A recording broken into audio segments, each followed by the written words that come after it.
안녕하세요. 지방대학교에서 교수로 재직 중인 50대 여성입니다. 사람들이 말하길 결혼은 인생에서 가장 큰 축복이자 제일 큰 행사라고 하는데요. 저에게 결혼이란 축복이나 큰 행사가 아닌 시궁창보다 못한 지옥이었네요. 살면서 가장 후회되는 선택을 꼽으라면 그건 아마도 결혼일 거예요. 그래서 결혼을 고민하는 후배나 졸업한 학생들이 있다면 이 말은 꼭 말해주곤 합니다. 나이가 쫓겨 어쩔 수 없이 선택하게 된 결혼은 하지 말라고요. 가장 사랑하는 사람과 함께해도 어려운 것이 결혼인데 확신을 갖지 못한 사람과 하는 결혼은 파국으로 치닫을 게 뻔하거든요. 저희 때만 하더라도 여자들은 많이 가르칠 필요 없이 고등학교만 졸업하면 시집을 보내자는 주의였어요. 주변에도 보면 고등학교를 졸업한 후 대학교를 진학하지 않고 바로 시집을 가는 것을 심심찮게 볼 수 있었죠. 그렇지만 저는 교수로 일하고 계시는 부모님 덕분에 무사히 대학교까지 마칠 수 있었네요. 부모님께서는 남자 여자 가릴 것 없이 사람은 배워야 성장한다며 공부하는 것을 정말 많이 강조하셨거든요. 그 덕분에 경제적 여유가 없다면 들어가지도 못할 사립대학교에 들어가서 많은 것을 배우고 경험할 수 있었는데요. 고등학교 때까지만 하더라도 통금 시간이 10시를 넘지 못할 정도로 엄하셨던 부모님께서는 대학교를 입학하자 성인이니 마음대로 하라며 통금 시간을 풀어주시더군요. 그래서 마음껏 대학교 시절을 즐길 수 있었네요. 그리고 대학교 2학년이 되던 해 남편을 만나게 되었습니다. 남편은 법학과에 재학 중인 복학생으로 또래 남자들보다 듬직한 면이 있었어요. 묵묵히 뒤에서 챙겨주는 듬직한 모습에 반해 남편과 연애를 시작하게 되었고요. 그리고 연애를 한 지 6개월 후 저희는 평생을 함께하기로 약속을 하게 되었는걸요. 뱃속에 소중한 새 생명이 찾아왔거든요. 임신 테스트기에 두 줄이 뜬 것을 처음 확인했을 때에는 아무것도 하지 못한 채 그저 방 안에 틀어박혀 있었어요. 물론 새로운 생명이 뱃속에 찾아온 것은 큰 축복이었지만 22살이란 나이는 예고도 없이 들이닥친 변화를 받아들이기 힘들었습니다. 아무리 준비를 열심히 했다고 해도 예상하지 못한 사고가 생기는 것이 출산인데 준비는커녕 아직 대학교도 졸업하지 못한 학생에게 큰 부담이 되는 것은 사실이잖아요. 부모님에게 도움을 요청하려고도 해봤지만 도저히 입이 떨어지지 않았습니다. 오히려 부모님에게 임신 사실을 들킬까 헛구역질이 나와도 꾹 참고 입안에 밥숟가락을 쑤셔 넣기 바빴죠. 그러다 용기를 내어 남편에게 임신 테스트기를 건넸어요. 분명 남편 또한 골머리를 앓으며 한숨을 푹푹 쉴 게 뻔했기에 아무 말 없이 점점 심각하게 변해가는 남편의 얼굴을 응시할 뿐이었네요. 그런데 남편은 전혀 예상하지 못했던 말을 했죠. 어차피 결혼을 한다면 저와 하려고 했는데 아이가 생겼으니 미리 하자고요. 깜짝 놀랐습니다. 아직 아무런 준비도 되지 않은 상태에서 결혼을 결심하다뇨. 머릿속에는 가진 것이 하나도 없는 우리 세 식구가 어떻게 살아갈 수 있을까라며 계산을 했지만 마음만큼은 그 어느 때보다 따뜻했어요. 어린 나이에 책임져야 할 새 생명이 찾아왔다는 것에 대해 두렵고 놀랄만도 한 거잖아요. 결혼하자는 남편의 말을 듣자 그동안 녹이 쓴 사슬처럼 엉켜있던 안 좋은 생각들은 단번에 잘려나갔죠. 진심이 담긴 남편의 말 또한 믿기로 했고요. 한편 하나밖에 없는 딸의 임신 소식을 접한 친정은 발칵 뒤집혔어요. 초음파 사진을 내밀자 어머니께서는 머리를 짚으시며 다시 소파에 주저앉기도 하셨죠. 아버지께서는 계속 한숨만 푹푹 쉬셨는데요. 남편은 그에 굴하지 않고 앞으로 저와 뱃속의 아이를 책임질 테니 믿고 맡겨달라고 하더군요. 시부모님 또한 교수로 친정 부모님과 잘 아는 사이였기에 부모님께서는 별다른 반대 없이 저희의 결혼을 허락하셨네요.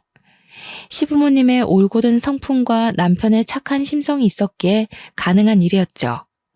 결혼 후 저희 부부는 친정 부모님 댁에서 시작을 하게 되었어요. 저희가 나가서 따로 살 돈이 없는 것도 맞는 이유였지만 그보다는 사법고시를 앞둔 남편을 배려하는 차원에서 결심한 일이었죠. 임신을 한다는 것은 생각보다 더 어려운 일이었어요. 뱃속에 새로운 생명이 집을 짓고 산다는 것도 감당할 수 없을 정도로 벅찬 일인데 집안에 틀어박혀 있자니 여간 곤욕이 아니었죠. 남편이라도 곁에 붙어 있었으면 나았을지도 몰랐겠지만 남편은 사법고시 준비로 인해 아침 일찍 나가 잠잘 때가 되어서야 얼굴을 맞댈 수 있게 외로움은 점점 더 커져만 갔어요. 친구들이라도 보면 괜찮을 수도 있었겠지만 동기들은 취업을 하기 위해 공부를 하기 바빴고 더군다나 저는 임신의 휴학까지에 동기들 얼굴 보는 것은 바닥에 떨어진 먼지를 찾는 것보다 더 힘든 일이 되었죠. 공부로 힘들어하는 남편을 볼 때면 뭐라도 해주고 싶었지만 몸이 무거워지니 그마저도 쉽지 않았습니다. 그래서 어머니가 저를 대신해 남편의 아침상을 차려주시며 못난 딸을 대신해 많은 노력을 해주었죠. 일찍 출근을 하시는 날이면 남편 음식만 따로 차리는 가정부를 불러 남편의 식사를 따로 챙겨줄 정도였으니까요. 그러던 중 남편의 밥상을 책임지던 가정부 아주머니께서 개인 사정으로 인해 일을 그만두셨는데요. 가족의 건강과 관련된 일이라 잡을 수도 없었죠. 어머니께서는 한숨을 푹푹 내쉬셨어요. 음식 솜씨도 야무지고 집안 살림도 자기 집처럼 깔끔하게 하는 사람을 어디서 또 구하냐면서요. 하지만 어머니의 걱정과는 달리 가정부는 빠른 시일 내에 구해졌습니다. 새로운 가정부는 반찬 가게에서 일을 해서 그런지 음식 솜씨가 야무진 덕에 입덧으로 힘들어하는 저의 입맛까지 돋구어줄 반찬들을 덤으로 만들어주기까지 했어요. 한 달이 흐른 뒤였습니다.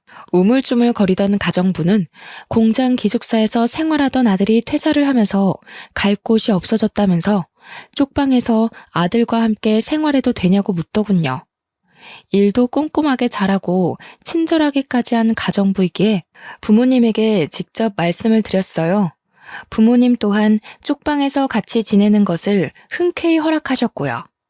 그날 밤 가정부는 고맙다면서 일하는 시간이 끝났는데도 즐겨 먹던 백설기를 손수 만들어 건네주었어요. 마침 배가 고팠던 차라 가정부가 건네준 뜨끈뜨끈한 백설기를 손으로 찢어 먹었죠. 그런데 안방을 둘러보던 가정부는 백설기를 먹는 모습을 보며 혀를 찼습니다. 아니, 근데 아직 결혼한 지 1년도 안 된 새색시방이 너무 훤해서 어째? 마누라 보고 싶어서 일하던 것도 내팽겨치고 와야 될 때인데. 처음부터 부부관계가 이렇게 미적지근해서 어째? 괜히 색심한 고생을 하네. 에휴, 근데 솔직히 나는 색시 남편 처음 볼 때부터 마음에 안 들었어. 사람이 자기 가족 감싸는 푸근한 게 있어야 되는데 생긴 것도 어디 남의 밥 뺏어 먹는 족제비처럼 생겨가지고. 에이, 그이가 얼마나 다정한데요. 지금 시험이 얼마 안 남아서 예민해서 그래요. 이해해야죠. 어디 곱비 풀린 말이 주인 말 잘 듣는 거 봤남? 남자란 자고로 절대 도망 못 가게 곱비를 제대로 당겨야 한다니까. 색시 뱃속에 남편 휘어잡을 수 있는 제일 좋은 곱비가 들었는데 그걸 왜 못 써? 서로 죽고 못 살아도 유지하기 힘든 게 결혼인데 자고로 남자는 잡을 수 있을 때 휘어잡아야 사는 게 편하다니까. 에이, 그런 거 아니에요.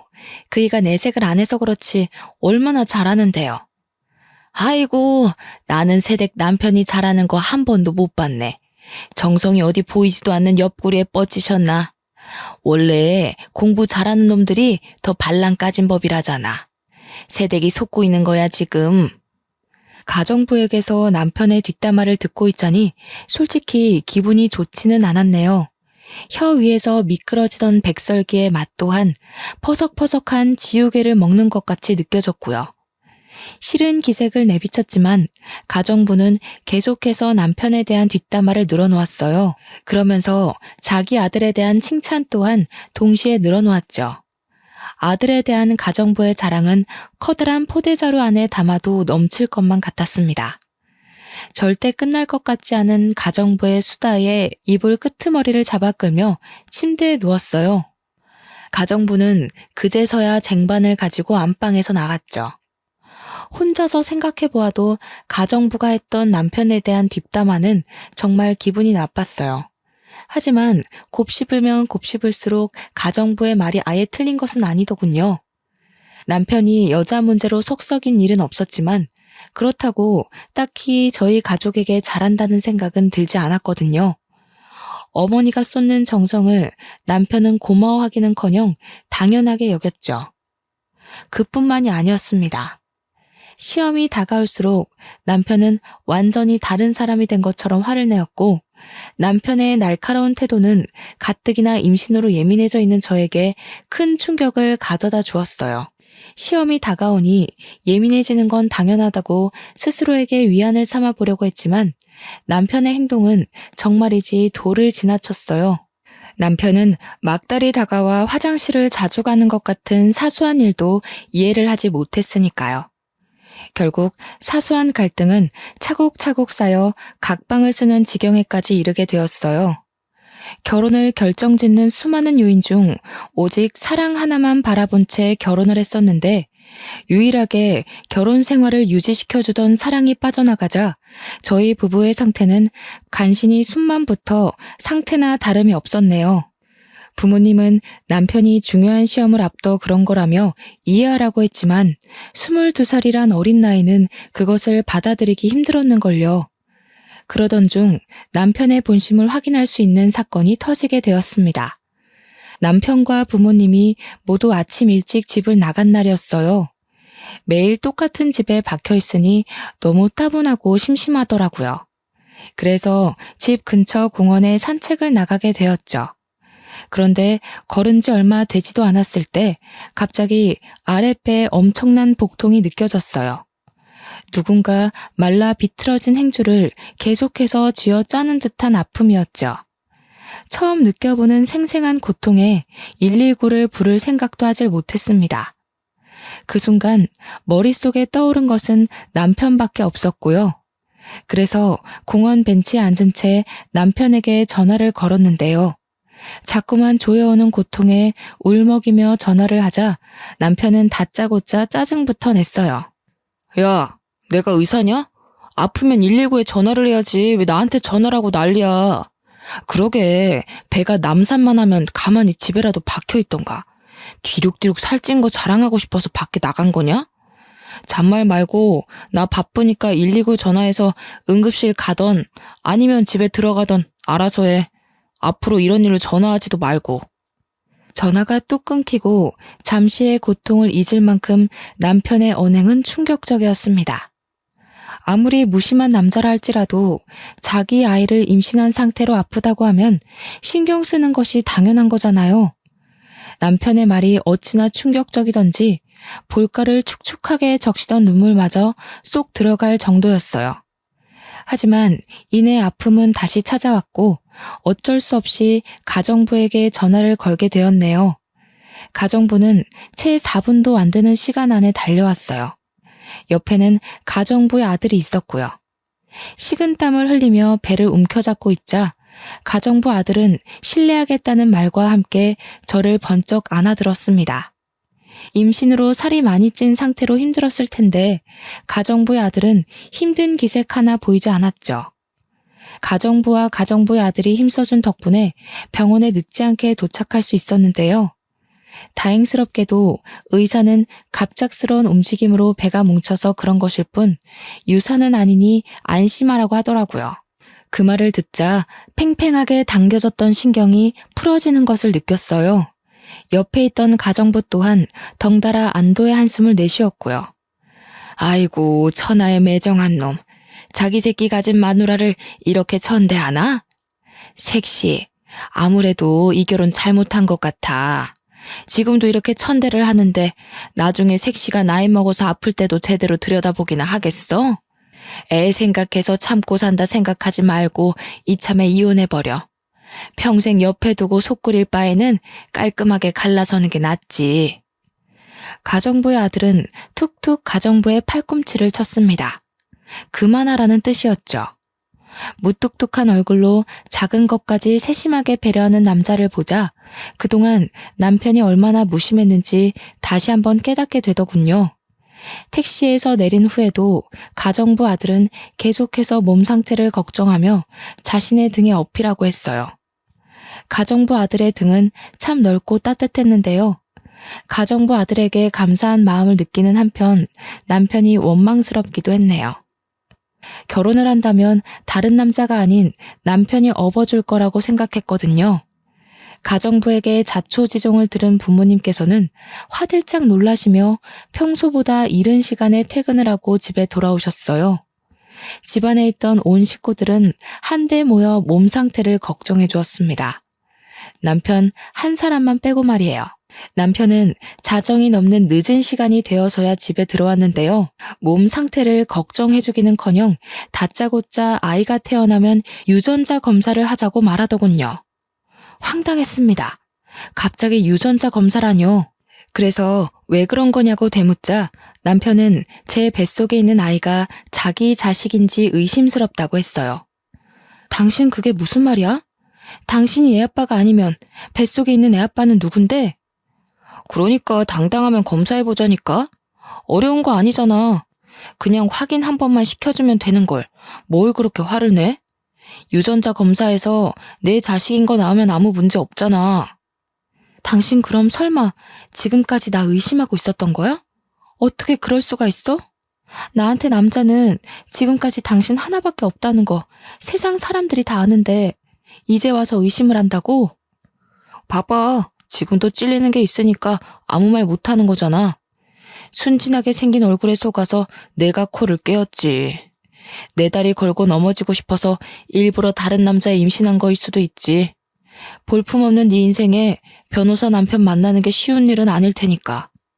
진짜 변호사 남편이 가지고 싶었으면 아직 사법고시도 못 치른 당신이랑 사귀는 게 아니라 죽이 되든 밥이 되든 변호사들이랑 맞선을 받겠지. 뱃속에 아기까지 책임지겠다고 큰 소리 뻥뻥 칠 때는 언제고 갑자기 이러는 이유가 도대체 뭔데? 갑자기 가장의 책임도 남편의 책임도 내던지는 남편의 태도가 참 궁금했습니다. 처음부터 막대 먹었으면 놀라지 않았겠지만 세상 제일 다정하던 남편이 갑자기 처음 보는 사람인데도 더 냉랭하게 굴다뇨. 말이 안 되잖아요. 그래서 꼭 이유를 알아야 했죠. 교수 집안이라고 해서 떨어질 떡이라도 떨어질 줄 알았는데 이건 뭐 떡이 아니라 떡 부스러기도 안 떨어지니. 변호사만 되면 어떻게든 변호사 사위 모셔가겠다고 내놓으라는 재벌집에서 선짜리 들어올 텐데 너무 억울해서. 나도 너네 집이 개털 날리는 집인 줄 알았으면 장가 안 왔지. 그동안 진심이라고 생각했던 남편의 태도는 모두 돈을 노리고 만들어진 가짜였던 것이죠. 길 가다 맨홀 구멍 아래로 떨어진다 해도 남편에게 받은 충격보다는 덜할 것 같았어요. 지금까지 인생의 동반자라고 믿어 의심치 않았던 남편의 실체가 사람을 돈만 보고 판단하다뇨. 시커먼 남편의 실체를 알게 된 후 부부관계는 회복할 수 없을 정도로 나빠졌는데요. 고작 5개월이란 시간 동안 죽고 못 살았던 남편과 죽이고 싶을 정도의 앙숙이 되다니 결혼이라는 것이 참 우스웠네요. 사기꾼인 줄도 모르고 남편에게 홀려 임신까지 한 스스로가 너무 한심하게 느껴졌어요. 죽을 줄 모르고 불길에 뛰어드는 나방과 별반 다를 게 없었으니까요. 부부의 관계가 틀어진 것과 별개로 시간은 잘만 흘러갔고 남편은 공들여 준비한 사법고시에 보기 좋게 떨어졌습니다. 남편은 이것 또한 저의 탓으로 돌렸어요. 제가 재수가 없어서 떨어진 거라면서요. 결국 배려라고는 눈 씻고 찾아볼 수 없는 남편에게 이혼을 신청하게 되었습니다. 남편 또한 저 같은 여자와 더 이상 살 수 없다며 이혼을 흔쾌히 받아들였고요. 이혼 후 아무것도 먹지 못할 만큼 힘든 시간을 보냈어요. 하지만 힘든 몸과는 다르게 뱃속에 있는 아이는 무척무척 자라만 갔죠. 아이는 쌀이 눈이 쏟아지는 추운 겨울 세상에 나오게 되었죠. 부모님은 고생했다면서 손수 끓인 미역국을 떠먹여 주셨는데요. 함께 해주는 부모님을 보면 감사하다가도 태어난 아이들 사진을 보며 기뻐하는 다른 남편들을 볼 때면 눈물이 핑 돌았네요.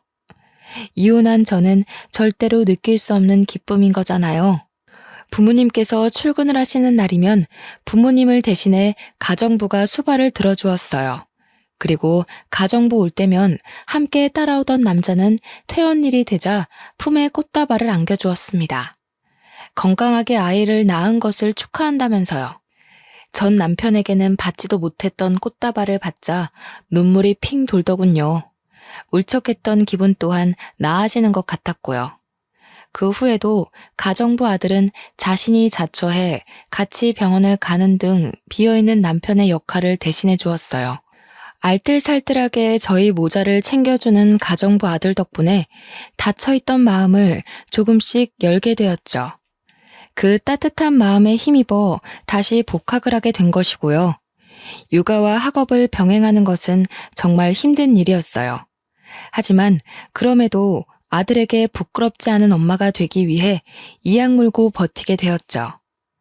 고개도 가누지 못했던 아들이 돌이 지나자 부모님께서는 슬슬 재혼 이야기를 꺼내셨는데요.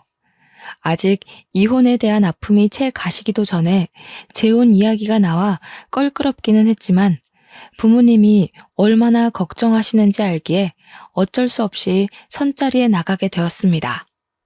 맞선에 나온 남자들은 적게는 5살에서 많게는 10살까지 차이 나는 이혼남뿐이었어요. 남자들은 이혼녀라는 이유만으로 무례하게 구는 구석이 있었는데요. 그럴 때마다 항상 따뜻하게 배려해주던 가정부 아들이 생각났습니다. 가정부의 아들이라면 색안경을 끼고 무례하게 구는 남자들과 다르게 좋은 남편이자 좋은 아빠가 되어줄 것 같았거든요. 하지만 가정부 아들에 대한 마음을 쉽게 드러내지는 못했어요. 아직 젊고 창창한 사람에게 괜히 짐을 지어주기 싫었는걸요. 혼자서 끙끙 앓고 있을 때 기적 같은 일이 일어났습니다. 가정부 아들이 먼저 마음을 고백해준 것이었어요. 가정부 아들은 많이 부족한 것은 알지만 좋은 아빠, 좋은 남편이 될 테니 자신에게 한 번만 기회를 달라고 하더군요. 다른 건 볼 필요도 없었어요. 그 진실된 마음 하나면 좋겠거든요. 가정부 아들은 밤낮이 뒤죽박죽인 교대 근무를 해 몸이 고단할 텐데도 항상 피곤한 기색 없이 잘해주려 노력을 했습니다. 아들에게도 다정하게 대해주었고요. 그래서 대학원에 진학했을 때 부모님께 가정부 아들과 재혼을 하겠다고 밝히게 되었네요. 부모님과 가정부의 반응은 불과 물처럼 극명하게 나뉘었어요. 가정부는 껍질을 벗기고 있던 마늘을 천장 위로 던지며 기뻐했고 부모님께서는 가슴을 내려치시며 답답해하셨죠. 그렇게 당해놓고도 정신을 못 차려. 어디 만날 남자가 없어서 하필 골라도 가정부집 아들이야. 전 남편한테 호되게 당해놓고도 아직 철이 안 들었어. 저 자식이랑 정 결혼하고 싶으면 우리랑 영 끊고 호연이도 놓고 맨몸으로 나가서 살아라. 듣자 하니 기분이 썩 좋지는 않네요. 사장님께서는 얼마나 자식 농사를 잘 지으셨길래 저희 아들한테 타박을 하시는 거예요? 제가 아무리 남의 집에서 식모살이 하면서 힘들게 산다고 해도 우리 아들 애 딸린 이혼녀한테 시집 보낼 만큼 머리 빈 짓은 안 하거든요. 아무리 우리 딸이 애 딸린 데가 이혼을 했다고 해도 이건 급이 안 맞아도 너무 안 맞죠? 아줌마는 눈 없어요? 딱 보면 알 수 있잖아요. 서울에서 내놓으라는 대학원 나와 몇 년 있으면 대학 교수 될 사람이랑 밤낮 없이 자동차 공장에서 일하는 아줌마네 아들이랑은 당연히 차이가 있죠. 앓는 소리 하면서 하도 봐달라고 해서 아들까지 집에 들어오게 해줬더니 아줌마는 도대체 아들 단속을 어떻게 한 거예요? 얼마나 우리를 물러봤으면 주제 파악도 못하고 주인집 딸한테 찍적거리냐고요. 됐어. 당신은 상대도 하지 마. 경우 없는 집안이랑 엮이는 건 한 번이면 족하지. 일할 가정부는 많아.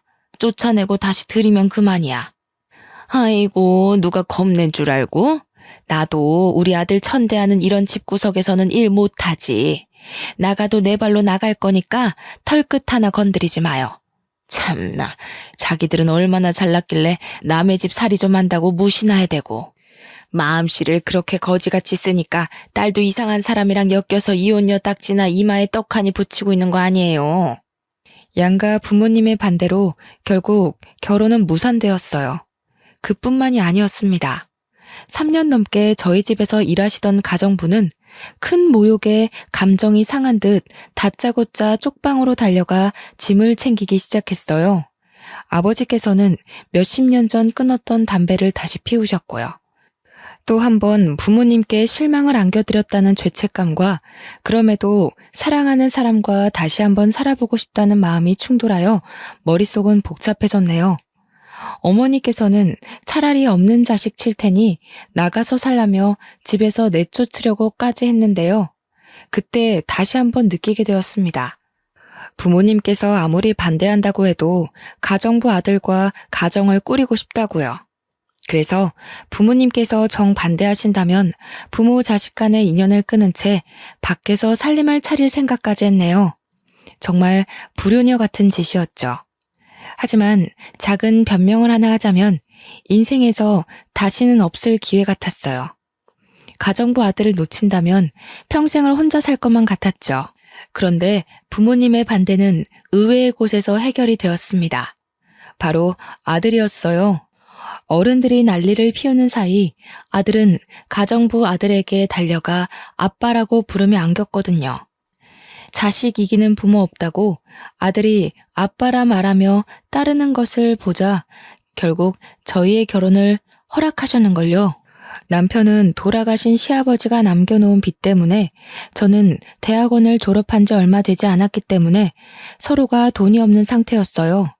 지갑 사정을 뻔히 아시는 부모님께는 친정과 가까운 곳에 있는 아파트에 신혼집을 차려주라고 하셨는데요. 저희 부부는 친정 부모님의 지원을 한사코 거절했습니다. 부모님의 가슴에 2번씩이나 상처를 낸 주제에 지원까지 받는다면 너무 염치가 없을 것 같았거든요. 그래서 결혼식도 올리지 않은 채 있는 돈 없는 돈을 탈탈 털어 다 쓰러져가는 구축 빌라에서 신혼생활을 시작하게 되었죠. 집이 워낙 낡은 탓에 쑥꼭지를 돌릴 때면 녹물이 나올 때도 있었고 갑자기 불을 켤 때면 바닥에 있던 바퀴벌레를 발견하기도 했지만 그래도 행복한 신혼생활이었어요. 전과는 비교도 할 수 없을 만큼의 행복감과 안정감을 느껴졌죠. 다른 가족들은 없이 살던 남편이 저를 등쳐먹기 위해 일부러 결혼을 한다며 수군거렸지만 오히려 그 반대였어요. 제가 남편의 등에 올라타 남편이 떠먹여주는 밥을 받아먹었거든요. 교대 근무로 힘들 텐데도 남편은 논문 발표와 조교 생활로 지친 저를 위해 손수 아침밥을 차려주었습니다. 아침 일찍 일을 나갈 때면 냉장고 앞에는 잊지 말고 밥을 챙겨 먹고 가라는 메모지가 붙어 있었죠. 냉장고 안에는 지난밤 남편이 만든 김밥이 들어 있었고요. 그뿐만이 아니었어요. 서로 경제적 여유가 되자 남편은 그동안 고졸로 살았던 것이 창피했다며 대학교를 가겠다고 말을 했습니다. 아들을 위해서라도 꼭 대학교 졸업장이 필요하다고 하면서요. 그리고 남편은 방송통신대학교에 들어가 열심히 공부를 했네요. 머리가 좋았던 덕에 남편은 우수한 성적으로 방송통신대학교를 졸업할 수 있었는데요. 졸업장을 딴 뒤에는 대기업 생산직 일을 그만두고 돌연 떡볶이 장사를 하겠다고 선언을 하더군요. 의아하긴 했지만 한번 하기로 마음먹은 것은 끝까지 해내는 남편을 믿었기에 남편이 하자는 대로 따를 뿐이었죠. 그런데 문제는 예상치 못한 곳에서 터졌습니다. 남편이 떡볶이 장사를 한다는 것을 들은 시어머니는 다짜고짜 찾아와 문을 열라며 행패를 부리셨어요. 잘 다니던 대기업까지 때려치고 장사를 한다길래 나는 드디어 너가 이혼녀 딱지떼게 해준 우리 아들한테 근사한 사업체 하나 차려줘서 보답하겠구나 생각했다. 근데 뭐? 학교 앞 떡볶이 장사? 네가 제정신이냐? 어디 귀한 남의 아들한테 떡볶이 장사를 시켜? 그것도 잘 다니던 직장까지 때려치게 만들고 앞길 창창한 총각 등에 이혼녀 딱지 떼고 자식 새끼까지 업히게 했으면 최소한의 양심은 있어야지. 지는 대학원까지 가서 잘난 척 고개 빳빳이 들고 다니면서 어디 남편은 코 흘리게 돈이나 받는 떡볶이 장사를 시킬 수가 있어? 너네 부모도 그러는 거 아니야. 아무리 가정부 아들이라지만 이혼한 지 딸이며 손자까지 걷어줬는데 어떻게 지원 한 번을 안 해줄 수가 있어? 어머니, 그런 게 아니라요. 그이가 하도 떡볶이 장사를 하고 싶다고 하길래. 듣기 싫다. 아무리 내가 너네 집 굳은 일을 했다고 해도 최소한의 예의는 지켜야지. 돈 내주기 싫으면 애라도 낳던가. 신랑 사업하는데 돈도 내주기 싫다. 애도 낳기 싫다. 우리 집 아들이 너랑 네 아들 뒷바라지하는 종이냐? 이런 식으로 할 거면 그냥 깔끔하게 갈라서라. 정말 작정을 하고 오셨는지 어머니는 가방에서 꺼낸 이혼 서류를 바닥에 던지셨어요. 물론 시어머니의 말에 상처를 받기는 했지만 그동안의 일을 뒤돌아보니 정말 제가 너무한 것 같았습니다. 교수가 너무 되고 싶다는 욕심 때문에 남편과의 사이에서 아이도 포기한 채 앞만 보고 달린 거잖아요. 옆에서 남편이 같이 뛰고 있는데도 말이에요. 그래서 잠들기 전 남편에게 슬쩍 물어보았습니다. 아이를 갖고 싶냐고요? 그랬더니 남편은 자신에게 자식은 아들 하나면 된다고 대답을 해주었네요. 그 대답을 들으니 더욱 남편에게 미안해졌습니다. 그래서 고등학생의 과외를 시작해 돈을 모으기 시작했죠. 낮에는 대학원 조교로 밤에는 과외 선생으로 일을 하면서 정말 돈을 차곡차곡 모았어요. 5개월 정도 일을 하다 보니 모아놓은 돈이 제법 묵직했죠. 그 돈을 몽땅 남편에게 넘기며 사업하는 데 보태 쓰라고 하자 남편은 화들짝 놀라며 다시 건네주었어요. 이렇게 큰 돈을 받을 수 없다면서요. 하지만 남편의 품에 밀어주며 이야기했습니다. 그동안 아낌없이 주었던 사랑을 베풀 기회를 날리지 말라고요. 얼마 후 남편은 떡볶이 가게를 차렸는데요. 아내의 돈을 지켜야 한다는 책임감 때문인지 가장으로서의 무게 때문인지 남편은 정말 열심히 장사를 했어요. 주변에서는 남편을 이상하게 보기도 했습니다. 떡볶이 장사라는 것이 원래 나이가 지긋하신 아주머니들이 하는 것이기에 그럴 수도 있다고 생각했죠. 하지만 논란도 잠시였어요. 주변 가게들 중 제일 청결하고 맛도 좋은 남편의 떡볶이는 금세 입소문을 타서 연마을 학교에 다니는 초등학생까지 남편의 떡볶이를 맛보기 위해 줄을 서는 지경에까지 이르게 되었는걸요.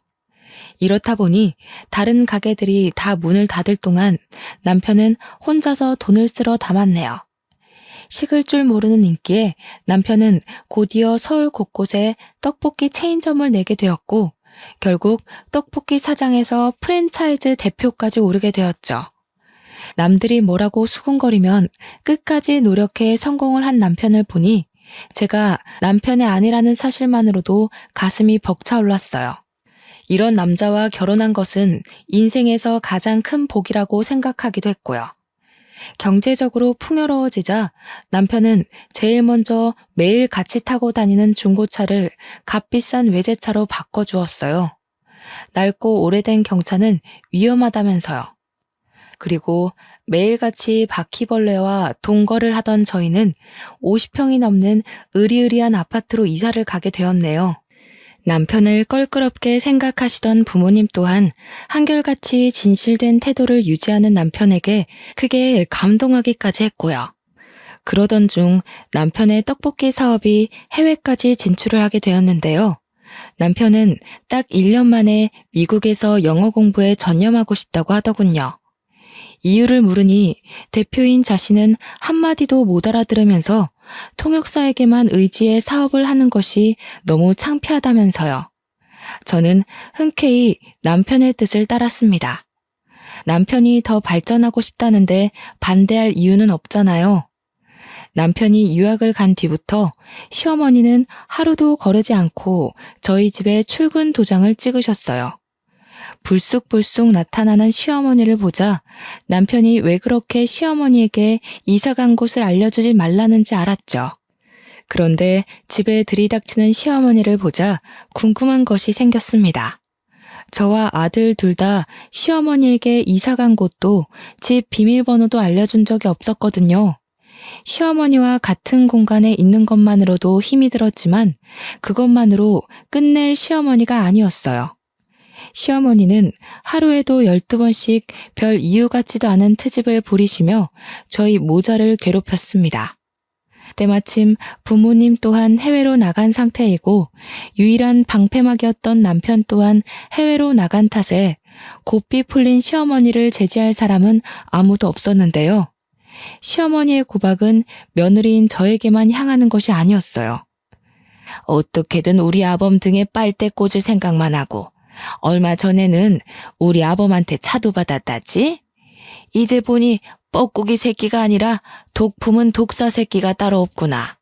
우리 아들한테 남의 지 새끼도 키우게 했으면서 염치도 없이 네가 뭐라고 그 차를 받아? 어머니, 아무리 친손자가 아니라도 그렇지 말씀이 너무 지나치신 거 아닌가요? 아직 20살밖에 안 되네요. 아직 다 자라지도 않은 애 마음에 생채기를 내셔야겠어요. 그리고 그 차는 아범 차가 아니라 제 차예요. 차 바꾼 김에 타고 다니라고 준 거예요. 아이고, 시애미가 군말 없이 가만히 있으니까 앞도 못 보고 다니는 신봉사인 줄 아는 거냐? 아범은 어쩌다가 이런 독사 같은 것한테 홀려서 청춘 바쳐 돈 바쳐 가면서 한평생을 날렸는지. 나는 아직도 네 부모가 우리 아들 내팽개치던 것만 생각하면 불화가 치밀어서 잠을 못 잔다. 근데 정작 장본인은 우리 아범이 벌어다 준 돈으로 호의호식하면서 시엠이 몰래 금태두른 둥지로 이사를 가? 우리 아범한테 조금이라도 미안한 마음이 있거든. 당장 네 자식 새끼 데리고 우리 아범 앞에서 사라져라. 너만 없으면 우리 아범 얼마든지 더 좋은 여자로 새 출발할 수 있어. 시어머니는 저희 모자를 파렴치한 도둑 취급을 했습니다. 시어머니는 남편이 애초에 누구 때문에 아까운 청춘을 날렸는지 모르는 눈치였어요.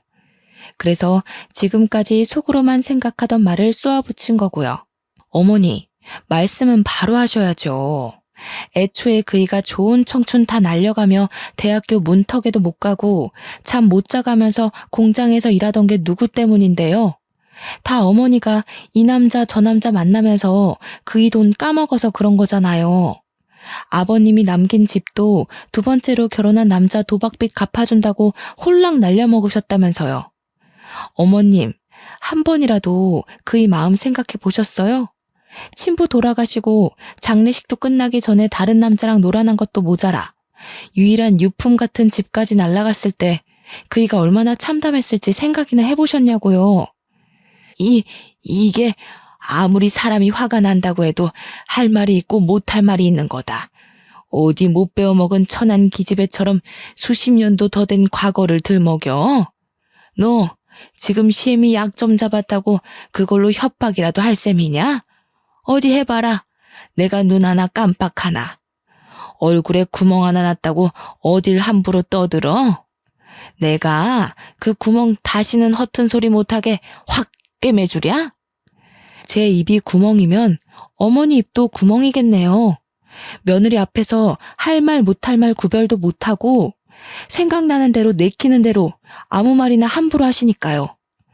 다른 사람들 다 멀쩡한 총각 인생 망쳐놓은 애 딸린 유부녀라고 손가락질해도 되지만 어머님은 그러시면 안 되죠. 하나밖에 없는 아들, 좋은 시절 젊은 시절 다 날려버리게 만든 사람이 누군데요. 어머님이잖아요. 옛날 생각해서 어머님이랑 어떻게든 잘 지내보려고 노력했지만 이제는 안 그럴 거예요. 하나밖에 없는 소중한 자식 마음 다치게 하면서까지 어머님한테 머리 숙이고 싶지 않으니까요. 걱정이 밀려올 줄 알았지만 그동안 쌓아왔던 모든 것을 털어내서인지 편안하기만 했습니다. 시어머니께서도 이런 성난 모습에 적지 않게 당황하는 것 같았지만 이제 다시는 저와 우리 아들을 함부로 대하지 않겠다는 것에 안심이 되었고요. 시어머니는 곧이어 남편이 올 때까지 한 발자국도 못 움직인다고 했어요. 그래서 바로 남편에게 연락을 남겼죠. 미국은 이미 늦은 시간일 것이 분명한데도 시어머니와 관련된 일 때문인지 바로 연락이 오더군요. 남편에게 연락이 닿자마자 시어머니는 서럽다는 듯이 엉엉 울며 없는 말까지 덧붙여 남편에게 일러 바쳤습니다. 효자 아들이던 남편이 이번에도 자신의 편을 들어줄 거라고 생각하셨던 거죠. 하지만 남편은 단호했는걸요. 가르쳐 주지도 않은 집에 쳐들어가 행패를 부른 것은 시어머니라면서 다시는 저 아들을 괴롭히지 말라고 경고를 날렸거든요. 처음 있는 남편의 단호한 태도에 시어머니는 몹시 놀란 눈치였어요. 남편의 말이 효과가 있었는지 그 후로는 시어머니의 간섭 없는 편안한 나날들을 보내게 되었네요. 남편이 없는 생활은 단순했답니다. 수업이 있는 날은 대학교로 가 강의를 하고 강의가 없는 날에는 밀린 집안일을 하고 논문을 쓰면서 하루하루를 보냈죠. 아무런 문제 없는 평온한 날이 이어지다 보니 비어있는 남편의 옆자리가 참 그립더군요. 아직 1년이 채 안 되었지만 보고 싶으니 빨리 한국으로 돌아오라고 어리광을 부리고 싶을 정도로요. 하지만 그랬다가는 남편이 다시 한국에 돌아올 것을 알기에 혼자서만 꾹 참으며 보고 싶은 마음을 감춰왔네요. 그러던 중 뜻밖에도 시어머니에게서 먼저 연락이 왔습니다. 큰 싸움이 있고 2달 만의 만남이었어요. 집 근처 카페로 가자 시어머니께서는 다짜고짜 이혼 협의서를 내미셨죠. 깜짝 놀라며 이혼 협의서와 시어머니를 번갈아 가면서 보았는데요. 시어머니는 사인부터 하라는 양 서명란을 툭툭 가리키셨어요. 불려우 같은 것이 우리 아들을 어떻게 홀렸는지는 모르겠지만 그만하고 이혼해라. 이 정도 뽑아먹었으면 됐지 뭘 더 바래? 그건 결혼 당사자들끼리 선택할 문제지 어머니가 나서서 재촉하실 일이 아닌 것 같아요. 저희 부부 어머님 뜻대로 이혼할 일 없으니 이건 그냥 쓰레기통에 버리세요. 가방을 챙기는데 시어머니께서는 사진 한 장을 내시셨어요. 깜짝 놀랄 수밖에 없었습니다. 사진 속에는 딸뻘 정도 되어 보이는 젊은 여자와 남편이 와락 안고 있는 모습이 찍혀 있었거든요. 사진을 내민 시어머니께서는 뭐가 그리 기세가 등등한지 팔짱까지 끼며 이혼 서류에 도장을 찍으라는 듯 눈짓을 하시더라고요. 우리 아들 마음 떠난 지 오래인 것 같은데 이래도 이혼을 안 할 셈이냐? 괜히 어줍잖은 행동으로 쉰내 풍기지 말고 빨리 이혼해라.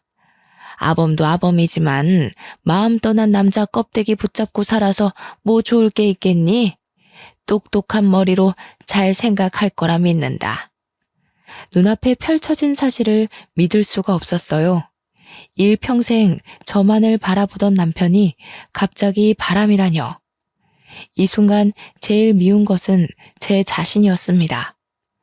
아닐 거라고 정말 굳건하게 믿고 있기는 했지만 마음 한구석에는 늙고 다른 남자 애까지 딸린 여자보다는 젊고 예쁜 여자가 좋을 수도 있겠다고 생각했거든요. 그래서 남편에게 직접 전화를 하기로 했어요. 당사자한테 물어보는 게 제일 빠르잖아요. 점점 급해지는 마음과는 다르게 남편은 자꾸만 전화를 받지 않았어요. 남편의 연락 두절에 마음은 점점 불안해지기 시작했죠. 그러던 중 모르는 번호로 전화가 왔는데요. 당연히 남편일 거라고 생각을 하고 전화를 받았습니다. 하지만 전화의 주인은 남편이 아닌 남편의 내연녀이더라고요. 내연녀는 남편이 자신과 새 출발을 할 수 있게 이혼하라고 협박조로 말을 했죠. 만약 남편이 진짜 바람을 피워 상간녀와 만나게 된다면 흥분에 날뛸 거라고 생각했는데 실상은 그게 아니었어요. 화조차 나질 않았네요. 힘들 때 옆을 지켜주던 남편의 바람은 용서할 수 있었지만 잘 살고 있는 남의 가정을 파탄낸 것도 모자라 새까맣게 타버린 속을 벅벅 긁는 상간녀를 도저히 참을 수 없었어요. 어떻게 해서든 상간녀에게 복수를 하기로 마음먹은 머리는 그 어느 때보다 냉정하게 돌아갔고요. 그래서 제일 유명하다는 이혼 전문 변호사를 찾아갔죠. 그런데 이혼 변호사를 만나는 순간 벼락이 떨어지는 충격이 온 몸을 덮쳐왔네요. 변호사는 바로 전 남편이었거든요. 수준 떨어지는 놈 만나서 지 딸뻘 되는 애랑 기싸움하는 당신이나 마누라 내비두고 바람피는 놈이나 아주 환상의 부부네. 전 남편은 저희 부부 사이를 비웃었는데요. 정말 쥐구멍이라도 있으면 숨고 싶다는 생각이 들었습니다. 가장 숨기고 싶고 창피한 일을 제일 들키고 싶지 않았던 사람에게 들킨 거잖아요. 그런데 놀라기도 전 남편은 이상한 말을 해오더군요. 제가 오기 전 시어머니가 미리 이혼 상담을 받으러 왔다고요. 온몸에 소름이 끼쳤어요. 아무도 모르게 저희 부부를 갈라놓을 궁리를 하고 있던 거잖아요. 상간녀 소송도 폐지된 마당에 너무 힘 빼지 말고 좋게 좋게 가자고. 기껏해야 어린애한테 몇백만 원밖에 못 뜯어낼 텐데. 아무리 바람핀 남편이 미워도 그렇지. 앞길 창창한 아가씨 인생을 망쳐서 되겠어? 그러지 말고 위자료 두둑하게 받을 수 있게 도와줄 테니까 깔끔하게 이혼해. 담례로 이혼하고 받은 위자료 반만 떼서 준다면 물불 안 가리고 열심히 힘써줄게. 시어머니도 소름이 끼쳤지만 아들에 대한 걱정은 눈꼽만큼도 없이 자기 사리사욕만 채우려는 전 남편을 보자 온몸에 소름이 돋더군요. 그래서 이혼 소송을 어떻게 되건 상간녀 소송이 어떻게 되던 사무실을 박차고 나왔죠. 상간녀와 시어머니에게서 계속 문자 폭탄이 와도 남편은 여전히 답이 없는 상태였어요. 이쯤 되니 짜증이 나기보다는 슬슬 걱정이 되기 시작했죠. 그래서 직접 남편을 찾아가기로 결심을 했죠. 하지만 남편을 찾고 싶다는 굴뚝 같은 마음과는 다르게 현실적인 조건은 참 마음을 따라주지 않았네요. 처리해야 할 일이 가득했거든요. 고민하고 있자 아들이 옆으로 와 자신이 직접 남편을 찾아오겠다고 하더군요. 자기가 먼저 나서는 아들을 보자 걱정이 되기도 했지만 한편으로는 고맙기도 했네요. 그래서 아들을 믿어보기로 결심했어요. 아들을 공항에 데려다주는 순간에는 걱정이 몰려오기도 했습니다. 사실이건 거짓이건 불미스러운 일로 아들을 다른 나에게 보내는 것이 마음에 걸렸고요. 남편을 찾기 위해 비행기에 올라탄 아들은 꼬박 3일 동안 연락이 되질 않았는데요. 혼자 떨어져 있는 72시간 동안 안 좋은 생각만 떠오르며 밥 한 술도 제대로 뜨지 못할 만큼 걱정이 많이 되더라고요. 아들은 집을 떠난 지 4일이 되어서야 연락이 왔어요. 남편과 함께 한국으로 간다는 짤막한 답장이었죠. 그렇지만 그 한 줄의 문자를 받는 순간 얼마나 안심이 되었는지 손발에 힘이 탁 풀렸습니다. 남편과 함께 귀국하겠다는 것은 해결책이 보인다는 이야기니까요. 공항에 미리 마중을 나가 있는 동안 머릿속은 참 복잡했어요. 남편을 만나면 상간녀에 대한 말을 먼저 꺼내야 할지 아니면 시어머니가 우리 부부 사이를 갈라놓기 위해 이혼 상담까지 받았던 걸 말해야 할지 고민이 많았거든요. 하지만 공항을 걸어 나오는 남편을 보는 순간 모든 말을 이을 수가 없었네요. 남편의 얼굴을 보는 순간 왈칵 눈물이 쏟아나올 뿐이었으니까요. 오열하는 모습을 보자 남편은 들고 있던 캐리어도 내던지고 한 걸음에 달려와 주었어요. 그리고는 어깨를 와라 끌어안아 주더군요. 남편의 품에서 저는 그저 어린아이처럼 목 놓아 울 뿐이었어요. 그렇게 한참을 울다 남편에게 물었죠.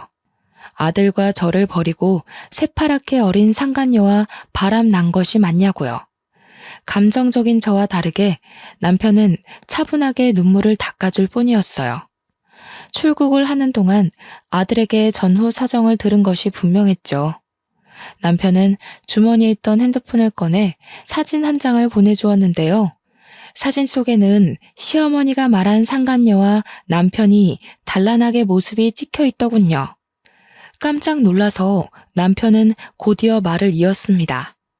상간녀는 무슨, 아무리 봐도 어머니가 또 수작을 부린 것 같네. 얘는 미국에서 유학하고 있는 조카 딸이야.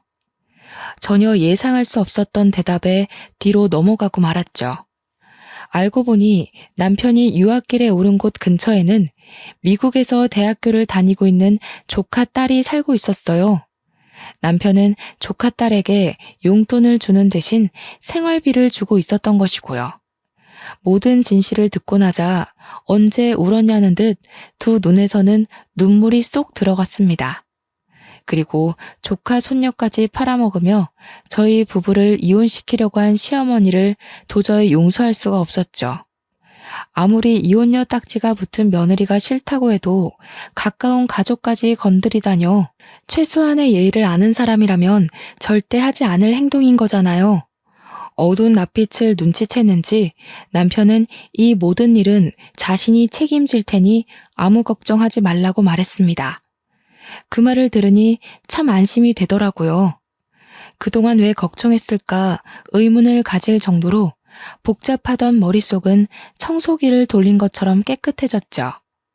남편이 한국에 들어온 후 시어머니에게서는 전화가 걸려왔어요. 받을까 말까 고민을 했지만 그래도 저희 부부를 이혼시키려던 진짜 이유를 알고 싶어 전화를 받기로 했습니다. 못된 것. 우리 아범을 어떻게 구워 삶았길래 낳아주고 키워준 애미한테 절연하자는 소리가 나와? 먼저 자작극 벌이면서 잘 살고 있는 저희 부부 이혼시키려고 한 건 어머니시잖아요. 절연하고 사는 것도 어머니가 선택한 일이니 저한테 이러셔도 해드릴 수 있는 게 없어요. 오냐, 이제 보니 네 전남편이랑 너도 모두 한패였던 게구나. 내가 가만히 있을 것 같으냐? 당장 우리 아범한테 네가 전부하고 바람이 났다고 말을 해줘야지. 네? 그게 무슨 말씀이세요? 시침이 떼지 마라. 너야말로 시애미 사다리도 없는 구렁텅이에 빠뜨리려고 전부랑 같이 작당 모의한 게 아니냐. 아이고, 돈에 눈먼 놈인 줄 알았더니 꼬레지도 전 남편이라고 저 몹쓸 것 편을 들었던 게지. 알아들을 수 없는 말 투성이었어요. 이미 인연이 끝난 지 수십 년도 더 된 전 남편 이야기를 꺼내다녀. 그래서 당장 전 남편이 다니는 로펌으로 찾아가 바른 대로 말하라고 난리를 피웠죠. 그랬더니 망연자실에 있던 전 남편은 그제야 숨겨져 있던 진실을 실토하더군요. 사건의 발단은 시어머니가 전 남편을 찾아오면서부터였어요. 시어머니는 전 남편에게 거액의 돈을 쥐어주며 저희 부부를 이혼시킬 계략을 세웠던 것이죠. 이혼시키는 것을 성공할 시 남편 앞으로 되어 있는 땅을 준다고도 했고요. 시어머니는 주변에서 저를 제일 잘 알고 있는 사람 중 자신의 편으로 끌어들일 수 있는 사람은 전 남편밖에 없다고 생각을 한 것 같았죠. 모든 내막을 알게 된 순간 모든 인맥을 동원하여 전 남편에게 벌을 줄까 생각하기도 했어요. 같은 학교에서 유명한 사내 커플이었기에 쓰레기라고 소문을 내는 것쯤은 일도 아니었거든요. 그렇지만 전 남편은 제가 손을 쓰지 않아도 이미 업계에서 파렴치한 짓을 저지른 변호사로 낙인이 찍혀 있더군요. 이후 전 남편은 아무리 몹쓸 놈이어도 자신이 아들의 친부이니 구해달라며 몇 번씩 전화가 왔는데요. 모든 전화를 깔끔하게 무시했네요. 현재도 앞으로도 아들에게 아버지는 현재의 남편 한 명밖에 없으니까요. 이혼 자작극을 벌인 시어머니는 남편이 다달이 지급하던 생활비까지 끊자 그제서야 상황의 심각성을 알게 된 것 같았어요.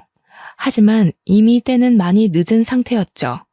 그 후 시어머니는 몇 번이나 찾아와 사과를 했는데요. 남편은 단호했어요. 기본적인 생활을 할 수 있을 만큼의 생활비와 자식된 도리만 할 뿐이었거든요. 시어머니는 이전과 같은 사치스러운 생활을 할 수 없다는 것에 큰 절망을 느끼는 것 같았어요. 그렇지만 제가 할 수 있는 것은 없었네요. 모든 것은 자신이 선택한 길이었으니까요. 모든 것을 해결한 후 저희 부부는 각자의 위치에서 열심히 살려고 노력 중이에요. 남편은 잠도 줄여가며 일할 만큼 바쁘게 지내는 와중에도 결혼 기념일을 잊지 않고 꽃다발을 선물해 주었는데요. 힘들 때나 기쁠 때나 한결같이 사랑을 주는 남편이 옆에 있는 것이 얼마나 기쁜지 표현할 방법이 없네요. 아무리 가장 사랑하던 사람이라고 해도 한평생 살다 보면 지겨워지기 마련이라고 하는데요. 저는 다음 생에도 어렵게 돌아가지 않고 처음부터 남편을 만나 도란도란하게 살아가고 싶습니다. 제 인생의 가장 큰 축복은 남편을 만난 것이니까요. 지금까지 제 사연 들어주셔서 감사합니다. 여러분도 좋은 인연 만나서 행복하시길 바랄게요.